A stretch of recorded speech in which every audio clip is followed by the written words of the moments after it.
Buenas noches, República Dominicana. Bienvenidos a una nueva entrega de Toque Final.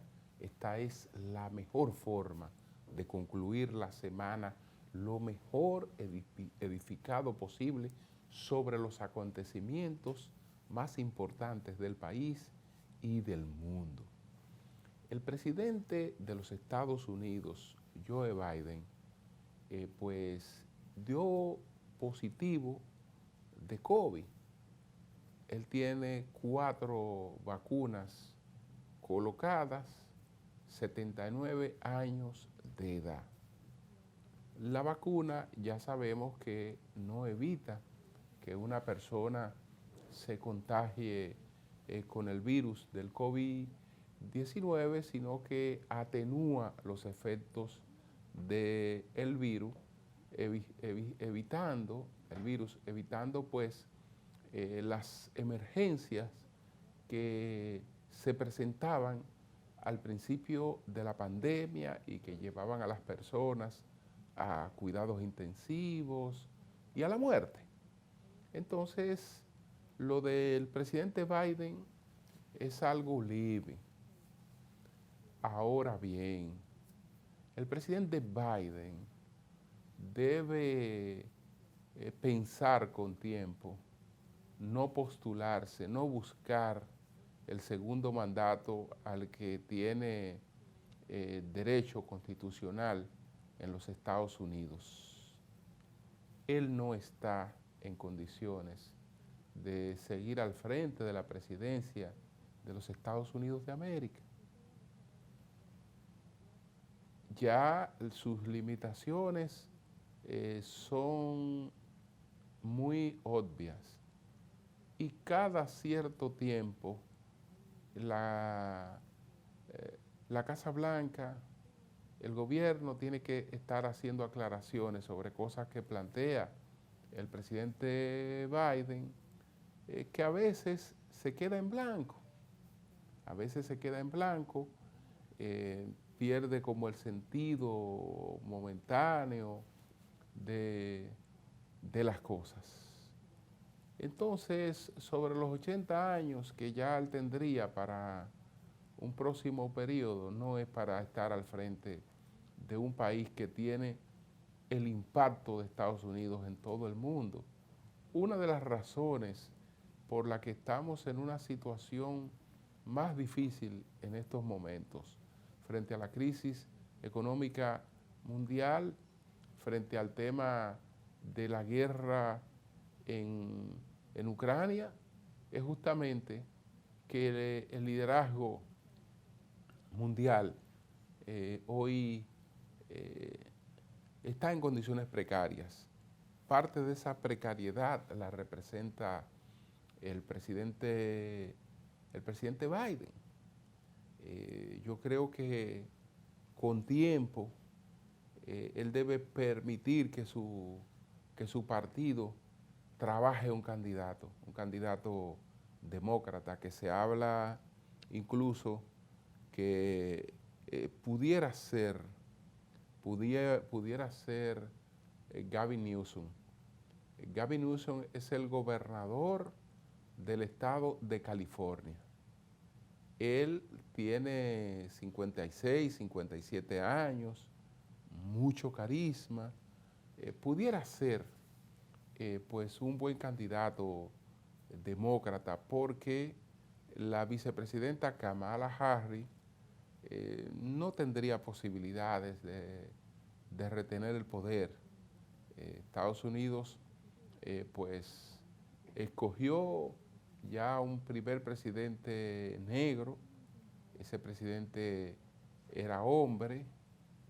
Kamala Harris es negra, es mujer. Eso no debería ser obstáculo para nadie en el mundo, pero eso es lo ideal, que no lo fuera. Lo real es que lo es. Lo real es que lo es, y que en términos electorales, en una sociedad tan fragmentada, no creo que tenga posibilidades. Entonces, este sería un candidato nuevo, y el mundo lo necesita, no solo Estados Unidos, el mundo necesita que la democracia modelo, que el país que juega un rol pues importante en todo el equilibrio mundial, que es Estados Unidos, pues tenga un liderazgo fuerte. Eso es por el lado demócrata. Por el lado republicano, pues Ron DeSantis, el gobernador de la Florida, también tiene muy buenas posibilidades, porque si bien es cierto que Biden no debe ser candidato de nuevo a la presidencia, tampoco debe serlo Donald Trump. Tampoco debe serlo Donald Trump. Los republicanos necesitan también con tiempo trabajar una nueva opción, y que la opción que vaya a presentar el Partido Demócrata y que la opción que vaya a presentar el Partido Republicano sean opciones jóvenes, con la posibilidad de ejercer el liderazgo que corresponde realmente a los Estados Unidos de América en el mundo. Aquí hay un caso que a muchas personas les resulta injusto, pero es lo que establece la ley. Este artista, Rauchi RD, sostuvo relaciones sexuales con una menor de 16 años. Entonces, por eso él está con medida de coerción. Apeló la medida de coerción y se la ratificaron. Los que le defienden a él se preguntan por qué, si él está siendo objeto de este proceso por tener relaciones sexuales con una menor de 16 años, esa menor tiene su pareja, y la pareja de la menor, que también tiene entonces relaciones con una menor de 16 años, no está siendo objeto de un proceso penal. Bueno, el hecho de que otras personas no lo estén haciendo, no estén siendo objeto de una acusación, no quiere decir que hay una cosa que está clara: una menor de edad no consiente. No hay consentimiento, y todo el adulto que sostenga relaciones con una menor de edad está incurriendo en una violación que se sanciona. Por lo tanto, esto es así, y hay muchas otras personas que están guardando prisión y están condenadas por eso. La otra parte que habría que ponderar es si realmente se le da la oportunidad, y eso yo creo que eso es ponderable, la oportunidad de que una persona pues pueda llevar su proceso en libertad, que es lo que están reclamando él y sus abogados. Vamos a colocar de inmediato el intercambio que se produjo entre la magistrada Eudelina Salvador de la primera sala de la Corte de Apelación de Santo Domingo, donde ella explica por qué han mantenido, por decisión de tres jueces, por qué mantienen la prisión de Rauchi RD. Adelante. Las declaraciones de una menor de edad de 16 años, que en sus declaraciones preliminares, que son lo que lo tienen a usted aquí recluido en el día de hoy, asumió que fue contactada por una persona para llevarla con usted a sostener relaciones sexuales, y que le dieron un dinero después de haber ella sostenido estas relaciones sexuales con usted. Bien, ella dio esas declaraciones, se recogen muy claramente en la fase inicial, Y por eso, porque no es de forma medalaganaria que la Fiscalía lo trae aquí a usted. Es porque la niña dijo eso. Si la niña se retractó y ha dicho otras declaraciones, bueno, eso tendrá que debatirse y discutirse en otro escenario del proceso. Pero no aquí, porque aquí no estamos conociendo el fondo del asunto. No estamos aquí conociendo el fondo del asunto. Estamos evaluando esa prueba y esa imputación que lo traen aquí a ustedes. Entonces, miren, las personas como usted, que son figuras públicas, se les exige un mayor límite y un mayor control en sus relaciones interpersonales en otros escenarios. No podemos nosotros ponderar que porque sea usted una figura pública hay que evaluar la prueba de otra manera. No, señor, ni usted ni ningún adulto, todos los hombres tienen que entender que con las niñas menores de edad, por caliente o alebrecá, como quieren decir que ellas estén en la calle, no pueden sostener relaciones sexuales con ellas. Y si incurren en tener ese tipo de relación con ella, pues ignoren la ley. Porque aún, aquí no estamos jugando a la mamá, ni la conducta de la mamá. La cámara es experta ahí. Aquí no estamos jugando la mamá, ni la conducta de la mamá. Aquí estamos juzgando una actuación. Es por eso, mire, se lo voy a decir. ¿Usted sabe qué es lo que pasa?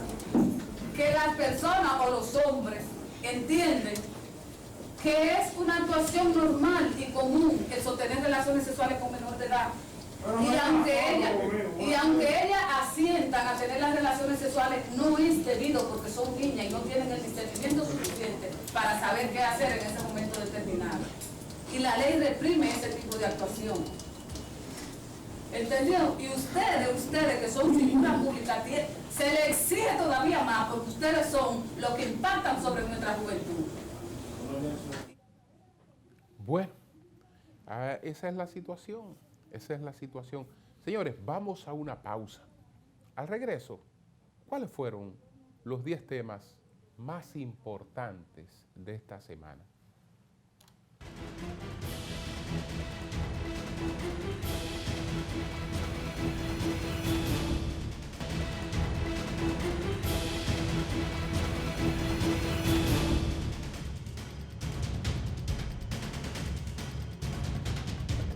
Señores, ustedes saben cómo funciona un abanico con el grado que ha alcanzado la temperatura en Europa.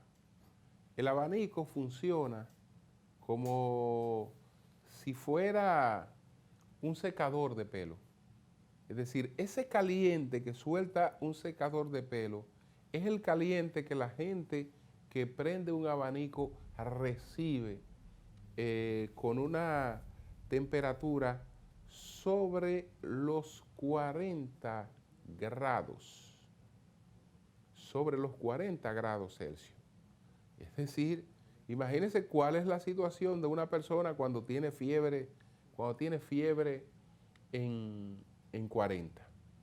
Entonces, estamos hablando de que hay miles de muertos. Solamente en Portugal, el número promedio de muertes ha crecido en 1063 sobre la media habitual.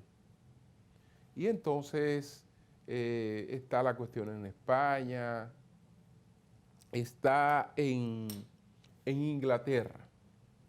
Y estamos hablando de una cosa que pocas personas vivas la habían padecido antes, este grado de calor tan intenso. Ni siquiera la reina Isabel II, que nació en el año de 1926, había vivido una ola de calor como esta que se está viviendo en Europa.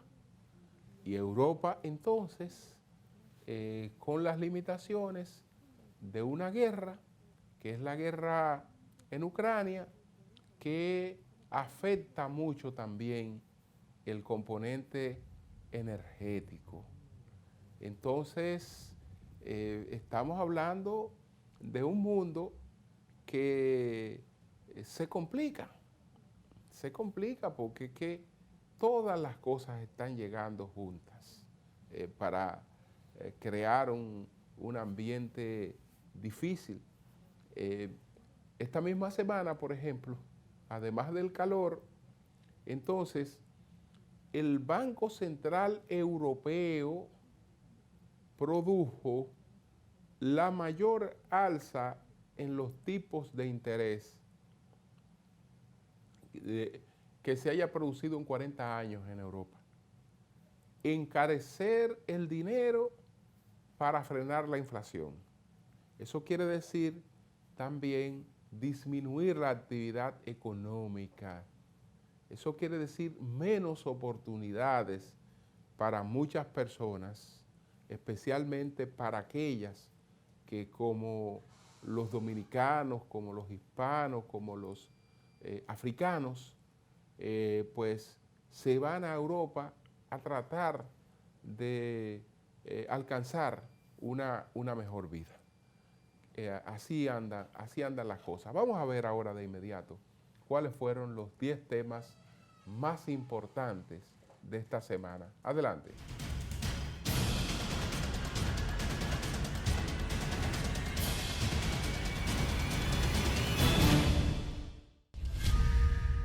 El presidente Luis Abinader encabezó el pasado domingo el 25º Consejo de Ministros en La Romana, donde destacó la inversión en obras de infraestructura por más de 2.700 millones de pesos en esta provincia. El mandatario explicó que en este encuentro se hizo una revisión de la gestión de gobierno en términos generales y de manera especial en las áreas de salud, educación, turismo, financiera y energía eléctrica. El gobernante expuso que la principal obra en construcción de la provincia de La Romana es el Hospital de Villahermosa, que tiene un presupuesto superior a los 1.000 millones de pesos. Indicó además que para la ejecución en obras públicas cuentan con un presupuesto de 1.040 millones de pesos, mientras que en el área de turismo La Romana tendrá una inversión superior a 200 millones de pesos.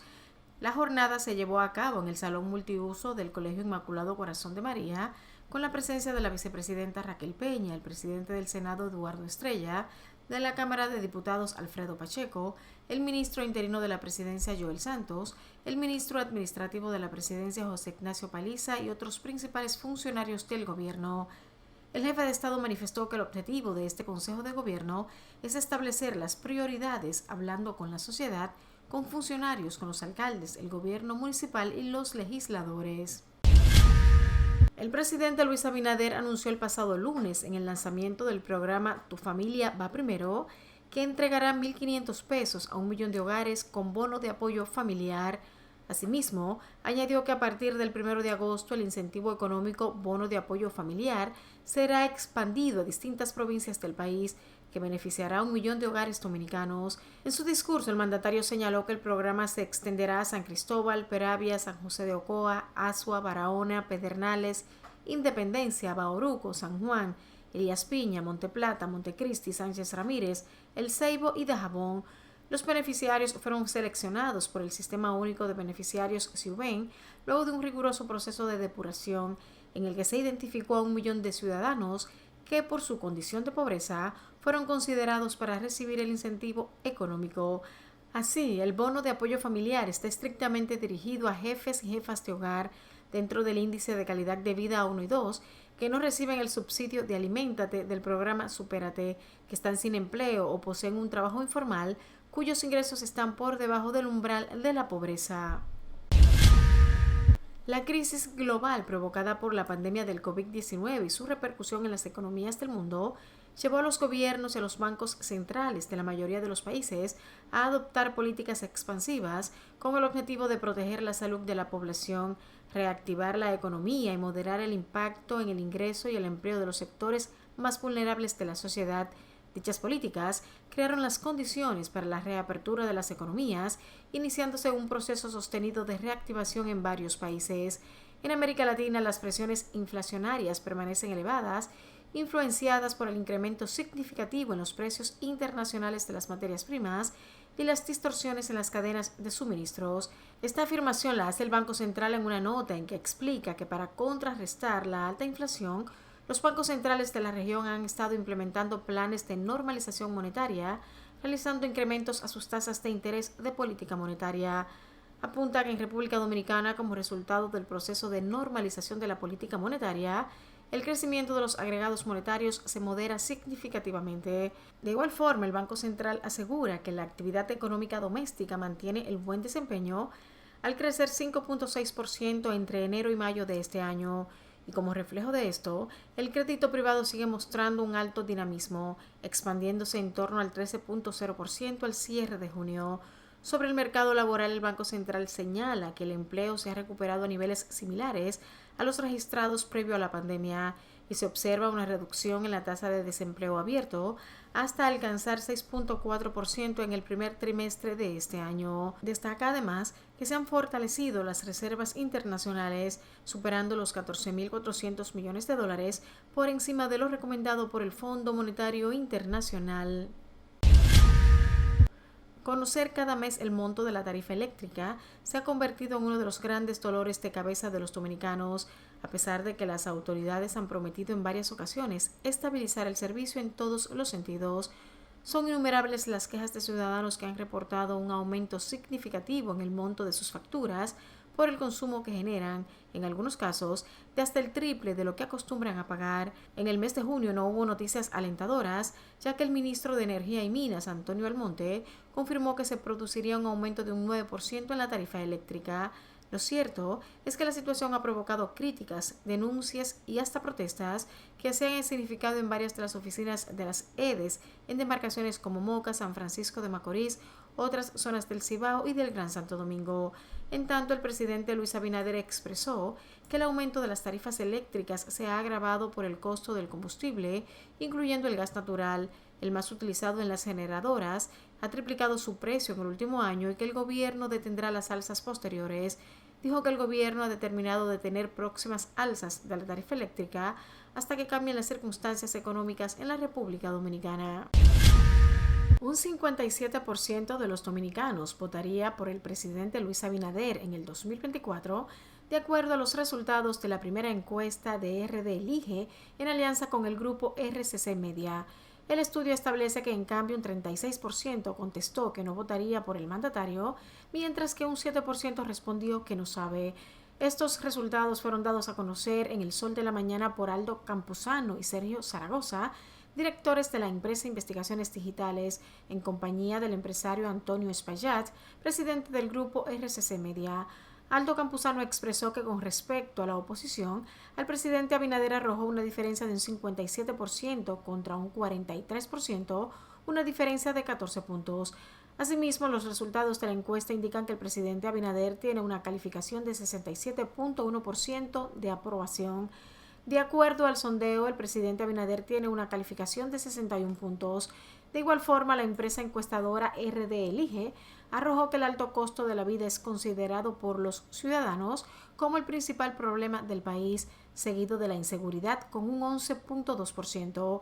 RD Elige establece también que la crisis económica preocupa al 11.1% de la población, la violencia a un 10.7%, el desempeño a un 9%, la corrupción al 8.0%. Además, indica que los bajos salarios también inquietan a la población dominicana en un 7.4%, la pobreza un 5.9%, la educación un 4.2% y la migración un 3.2%. En tanto, la titular con más alta calificación es la procuradora adjunta Jenny Berenice Reynoso, con 79.6%. En segunda posición se encuentra el ministro de Turismo David Collado, con 75.9%. Le sigue la Procuradora General de la República Miriam Germán Brito, con 73.9%. Luego está el gobernador del Banco Central Héctor Valdés Albizu, que tiene un 73.3%, y la alcaldesa Carolina Mejía, con un 68.9%. Las autoridades encontraron el cuerpo sin vida del joven que había sido reportado desaparecido por sus familiares la mañana del pasado domingo en los alrededores del kilómetro 20 de la autopista Duarte, La Guayiga. Se trata de Frederick Pérez Ventura, de 32 años, quien el pasado sábado, luego de salir de su residencia en Los Alcarrizos, sus parientes comunicaron que se encontraba perdido. Ventura fue encontrado con varias heridas de arma blanca en unos matorrales, sin su teléfono celular ni el vehículo marca Honda Civic en que se transportaba. Previo a desaparecer, Frederick salió de su vivienda para buscar a su madre, quien se encontraba con unos familiares y fue la primera en extrañar al joven. De momento, se desconoce quiénes fueron los responsables de este suceso y las autoridades están investigando este hecho. Con un poco más de 3 horas en el escenario, unas 31 canciones y 15 invitados, tal si fuera un festival, el Alfa logró la hazaña de llenar el Estadio Olímpico Félix Sánchez, convirtiéndose en el primer artista urbano dominicano en hacerlo. A puro dembow vibró la noche del sábado el Estadio Olímpico, donde los seguidores del Alfa no solo corearon sus canciones, sino que disfrutaron de los éxitos de otros artistas como Arcángel, J Balvin y Secreto. El reloj marcaba las 10 de la noche. 1 hora y 30 minutos más tarde de lo pautado, cuando el escenario mostraba un audiovisual de un recuento de la evolución de la carrera del cantante, desde sus inicios en el barrio hasta el presente y todo lo que ha logrado en 15 años. Fue con banda de camión seguido de 4K que el Alfa inició el show, donde se convirtió en la leyenda del dembow. El Alfa se aprovechó para dirigirse al público y enviar el mensaje que la música urbana no daña. También aseguró que ya se logró todo lo que quería y ni las joyas ni los vehículos de lujo le dan satisfacción. En un duelo entre bates dominicanos, Juan Soto superó a su compatriota Julio Rodríguez para conquistar el título de campeón del Festival de Jonrones celebrado en el Dodger Stadium de Los Ángeles, Estados Unidos, como parte de las actividades del All-Star de las Grandes Ligas. Soto mandó 19 pelotas a las gradas para superar los 18 jonrones que logró Rodríguez y coronarse así como nuevo campeón de la competencia de batazos de largometraje en el béisbol estadounidense. El triunfo de Soto, quien sumó 53 vuelas cercas en total, terminó de esta manera con el reinado de Pete Alonso, quien había conquistado las ediciones de 2019 y 2021. Para alcanzar la corona que recibió de manos de Ken Griffey Jr., Soto dejó en el camino a sus compatriotas José Ramírez, Albert Pujols y Julio Rodríguez. Soto, quien estaba en su segunda participación en el Festival de Jonrones, se convirtió además en el quinto dominicano en ganar este torneo, uniendo su nombre a los de Sammy Sosa, Miguel Tejada, Vladimir Guerrero, David Ortiz y Robinson Cano. Rodríguez, que buscaba unirse a Aaron Judge 2017 y a Pete Alonso 2019 como novatos de las Grandes Ligas que conquistaron esta competencia, montó su propio espectáculo de poder al concluir la velada con el mayor total de cuadrangulares. La subvariante de Omicron, la BA.5, está generando una nueva ola de contagios, no solo en Estados Unidos, sino en otros países a nivel mundial. Según un estudio, la subvariante no solo es más contagiosa, sino que los síntomas de COVID-19 suelen ser más severos. Esta nueva integrante de Omicron, junto a la variante estrechamente relacionada BA.4, ya ha generado un incremento global de casos, un 30% solo durante las últimas 2 semanas, según la Organización Mundial de la Salud, OMS. Entre los principales síntomas se encuentran problemas pulmonares y cardíacos, fatiga, trastornos digestivos y renales, diabetes y problemas neurológicos después de cada reinfección, síntomas que podrían durar por lo menos 6 meses.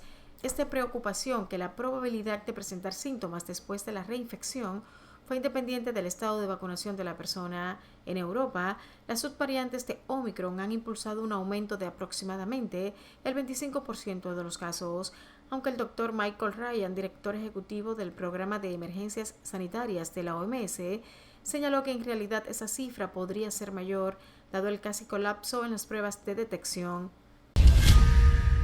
Finalmente, el capo de la droga Rafael Caro Quintero, detenido el viernes de la semana pasada en el norte de México, era uno de los criminales más buscados por el FBI, por el que ofrecía una recompensa de $20 millones. Conocido como el narco de narcos, se considera que ordenó el secuestro, la tortura y el asesinato de un agente de la DEA estadounidense en 1985. Estados Unidos reclama a México su extradición inmediata. Caro Quintero fue arrestado por marinos mexicanos en su estado natal de Sinaloa, en el norte de México. Un perro localizó al narco entre la maleza. Fue una operación exitosa, llevada a cabo sin un solo disparo, pero con un altísimo coste, pues 14 militares murieron al estrellarse un helicóptero Black Hawk que participaba en la detención. La captura se produjo 3 días después de la reunión que mantuvieron en Washington Joe Biden y Manuel López Obrador, y sirve para calmar ciertas presiones sobre el presidente mexicano, al que Estados Unidos reclama una lucha más firme contra el narcotráfico. No obstante, expertos estiman que la captura es sobre todo simbólica y no tendrá un efecto importante en el mapa del crimen organizado en México, donde incluso podría incrementar la violencia, pues Caro Quintero ya no era tan poderoso como a finales de los 70 y en los 80, cuando al frente del cartel de Guadalajara fue uno de los principales proveedores de heroína, cocaína y marihuana a Estados Unidos. Fue en esta época cuando presuntamente ordenó torturar y asesinar a Enrique Kiki Camarena, un agente especial de la Agencia Antidrogas estadounidense. En 1985 fue capturado en Costa Rica y estaba cumpliendo una condena a 40 años de prisión cuando un tribunal de apelación mexicano anuló su sentencia en 2013. Y aunque después el Tribunal Supremo la confirmó, ya era demasiado tarde. El narcotraficante había huido. Su nueva captura ha tenido lugar después de pasar casi una década prófugo.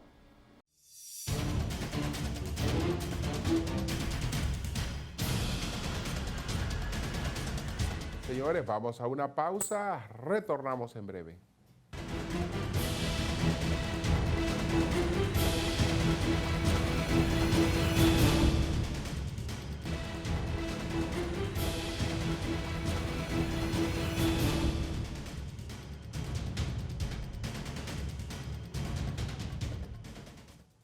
Bueno, la gente siente que el presidente Abinader es una persona que escucha y que atiende los reclamos de la población cuando entiende que esos reclamos pues son justos. Entonces, ese tipo de reacciones que él ha tenido en su gobierno, pues lleva a la gente a mantenerle una alta valoración. Ahora, cuando se produjo pues otra alza en la tarifa energética, que ya acumula una alza de un 40%, el presidente Abinader reaccionó planteando que se iban a eliminar las alzas futuras. Pero el futuro para la gente es el presente. El futuro es este mes de julio, que a final de mes, pues a todos nos aguarda una facturación energética que en muchos casos es sencillamente insustentable. Porque ¿cómo va a pagar una persona una energía eléctrica que le sale más cara que el pago del local donde tiene el negocio? O que le sale más cara que el alquiler del apartamento o de la vivienda donde vive. Eso es difícil que pueda producirse. Pero como esas personas se le ilusionó con la idea de que eso se iba a revisar, de que eso no iba a entrar en vigencia, los conflictos que habrán con las distribuidoras en todo el país, pues serán conflictos muy intensos. Porque a la gente, cuando le llegue este tablazo y ya se le ha dicho que eso se va a revisar, o ya se le ha dicho que eso va a quedar sin efecto, que es lo que la gente ha entendido. Porque si no es por ahora que eso va a quedar sin efecto, no había ni siquiera que referirse a eso. No había que ni siquiera que referirse a eso, para no crear entonces confusión. Porque que usted crea que las cosas vienen de un modo y que de todas maneras se mantengan difíciles. Con ese tema hay que trabajar porque no es verdad que habrá sostenibilidad con esa tarifa que se estableció este mes, la que entraba en vigencia a partir de este mes. No es verdad que eso podrá mantenerse. Cuando, por otra parte, ahí no está el principal problema de la industria. porque ¿qué hago con hacerle la vida imposible a la gente cobrándole más caro cuando yo sigo perdiendo más en las EDE? Porque no estoy haciendo nada para la energía que coloco en línea y que nadie aprovecha, porque no estoy en los planes de inversión contra esas pérdidas, no se están ejecutando esos planes. Por otra parte, no tengo materiales para hacer instalaciones de nuevos clientes. No tengo ese tipo de cosas. Entonces, tengo que atrapar al cliente que tengo, exprimirlo mucho más para no lograr nada, para solamente irritarlo sin lograr nada. Eso hay que revisarlo. No es al futuro, no, es a julio que hay que revisar lo que está ocurriendo con la tarifa energética, que es sencillamente insoportable. Vamos a una pausa.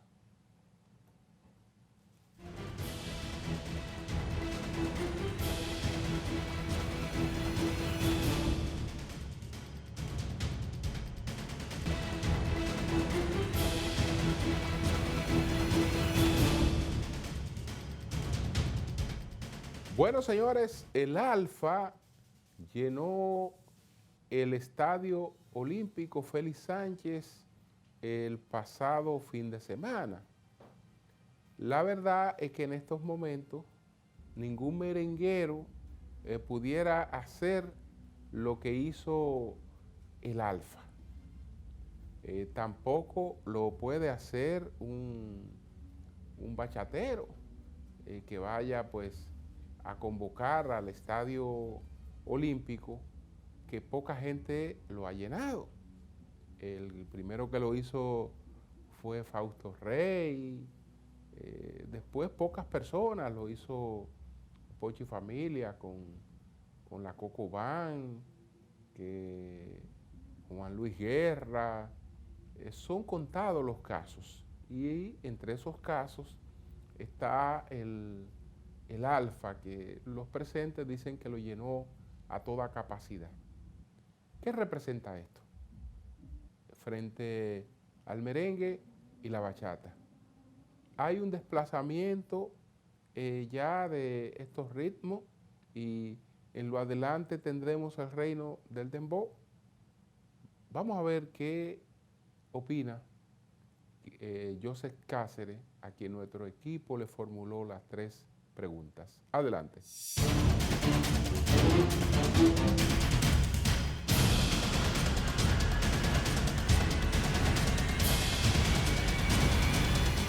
El éxito del Alfa en el Olímpico marca una preeminencia del dembow sobre el merengue y la bachata, o son ritmos consumidos por públicos diferentes.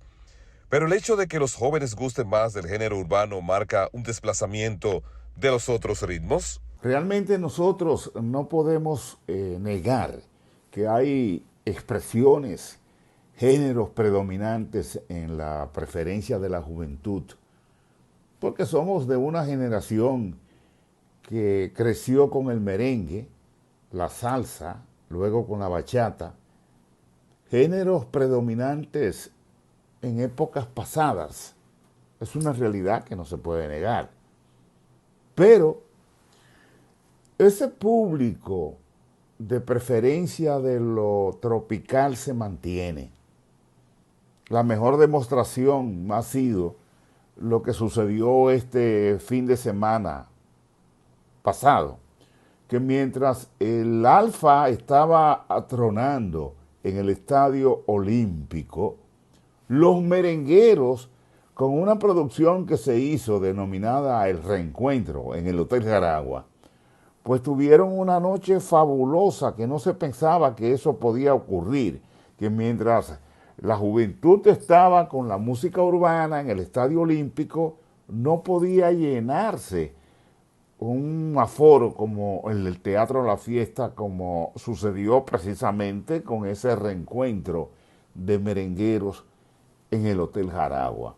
Pero lo propio estaba ocurriendo en Colombia, donde Bonnie Cepeda tenía un público de aproximadamente 15,000 personas aclamándolo y disfrutando de toda su música.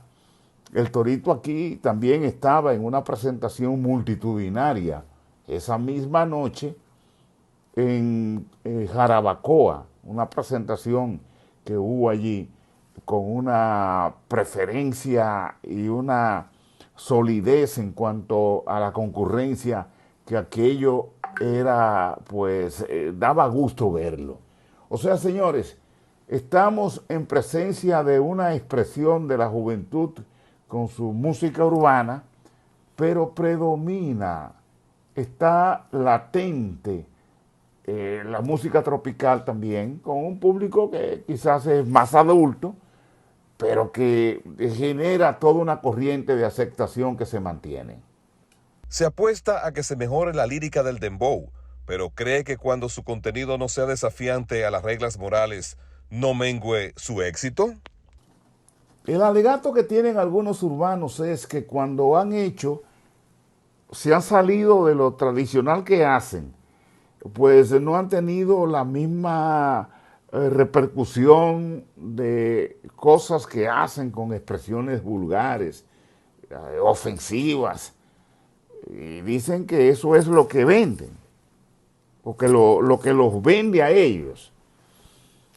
Pero está demostrado que ese arte, como le llaman a las cosas que hacen los urbanos, es algo pasajero, que forma parte de expresiones desechables en el arte. Porque lo mismo ocurría con la bachata. La bachata, en sus orígenes, era una música también que la gente se avergonzaba de ella, con esos merengues, esos estilos que desarrollaba la bachata de Blas Durán. Aquello era definitivamente, le daba a la gente vergüenza decir que preferían la bachata, hasta que llegó Juan Luis Guerra y cambió el panorama, cambió la bachata, la vistió de gala, le cambió la lírica, y a partir de ahí otros intérpretes se montaron en esa corriente. Y hay que ver lo que ha sucedido con la bachata, a dónde ha llegado con Juan Luis Guerra, a los grandes teatros, a los grandes escenarios. Y luego vino Romeo Santos también en esa vertiente, con una expresión para la juventud con la bachata, pero sin quitarle créditos ni méritos, haciéndola de manera elegante, que es lo que le ha permitido a la bachata dimensionarse a esos niveles. Que los urbanos dicen que están llegando ahí también con toda su lírica despreciable. Bueno, habría que ver. Lo que sí yo creo es que el arte bueno es el perdurable, el que se mantiene en el tiempo. Lo demuestran los clásicos, que han hecho un arte que ha permanecido y valorado por los siglos de los siglos. Amén. ¿Deben el merengue y la bachata nutrirse de líricas similares para impactar a los jóvenes o deben preservar su esencia? Mira, yo pienso que los clásicos de la música, sobre todo los tropicales, pueden hacer colaboraciones con los exponentes urbanos, siempre y cuando se mantengan dentro de los límites de la prudencia, sin perder su esencia. Lo hizo Celia Cruz, que en la última etapa de su carrera, cuando ella decidió hacer colaboraciones dentro de esa corriente, hizo un tema, por ejemplo, como Carnaval, y otro, el que dice la negra tiene tumbao, pero camina de lado. Fue una fusión que hizo Celia Cruz de su salsa tradicional con otros colores, con otros ritmos, y le dio éxito, pero sin caer en lo tóxico, sin caer en lo indigerible, en lo desechable. Lo hizo Cuco Baloy también con su tema Juliana, cuando realizó una versión con DLG, estos jóvenes de ese grupo, y fue también un gran éxito. Yo pienso sí, que sería un error grave que gente de los llamados clásicos del merengue, de la bachata, de la salsa, le caigan detrás a los llamados exponentes urbanos, tratando de hacer lo mismo que ellos, porque no hablan el mismo lenguaje en cierta manera, o sea, no se codifican igual. Los jóvenes no van a aceptar a los clásicos, por ejemplo, del merengue, con expresiones, con modas, con los códigos que ellos manejan.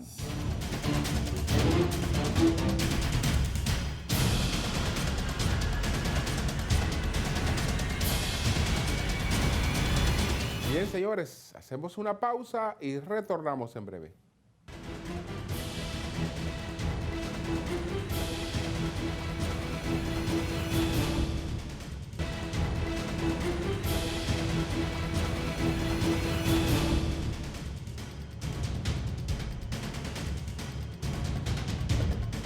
Señores, que Haití está en crisis, que se agudiza la crisis haitiana. Haití ha vivido en una crisis que vive agudizándose permanentemente. Tal es así que la agudización de esa crisis parece que es normalidad en Haití. Ahora es el tema de la falta de combustible, la falta de alimentos. Pero también está el problema institucional, un gobierno muy precario en un país donde se cometió un magnicidio. A estas alturas no se ha esclarecido la muerte del presidente Jovenel Moïse, y la comunidad internacional hoy está atenta a otra cosa. Está atenta a otra cosa. Ahora la gente, pues hasta la guerra de Ucrania, el mundo la ha colocado a un lado. La ha colocado a un lado, salvo los europeos que están padeciendo sus consecuencias, los rusos, los chinos que están involucrados en ese conflicto, pero el mundo se ha tornado indiferente. Imagínese usted frente a la situación haitiana cada vez más difícil y cada vez arrojando mayor presión sobre la República Dominicana. Señores, buenas noches.